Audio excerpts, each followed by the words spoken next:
கோவை நீலகிரி செய்திகளுக்காக செய்திகள் வாசிப்பது சரவணன்.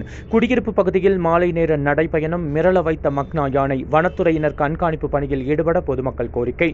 நீலகிரி மாவட்டம் கூடலூரை அடுத்துள்ள தேவர்சோலை பேரூராட்சிக்கு உட்பட்ட செழுக்காடி பகுதியில் மக்னா வகையை சேர்ந்த காட்டு யானை ஒன்று நேற்று மாலையில் குடியிருப்புக்கு நடுவே மாலை நேர நடைபயணமாக கம்பீரமாக நடைபெற்று வந்தது. யானை ஊருக்குள் வந்ததை அறிந்த அந்த பகுதி பொதுமக்கள் அனைவரும் பாதுகாப்பாக வீட்டுகளுக்குள்ளேயே இருந்தனர். இதனால் அசம்பாவிதம் எதுவும் நடைபெறாமல் தவிர்க்கப்பட்டது. இந்த மக்னா யானை மக்கள் வசிக்கும் பகுதிகளில் தொடர்ந்து நடமாடி வருவதால் பொதுமக்கள் அச்சத்தில் உள்ளனர். வனத்துறையினர் உரிய கண்காணிப்பு பணியில் ஈடுபட வேண்டும் என்று கோரிக்கை விடுத்துள்ளனர். கோவை நீலகிரி செய்திகளுக்காக எமது சிறப்பு செய்தி ஆசிரியர் தமிழ் வெங்கடேசன்.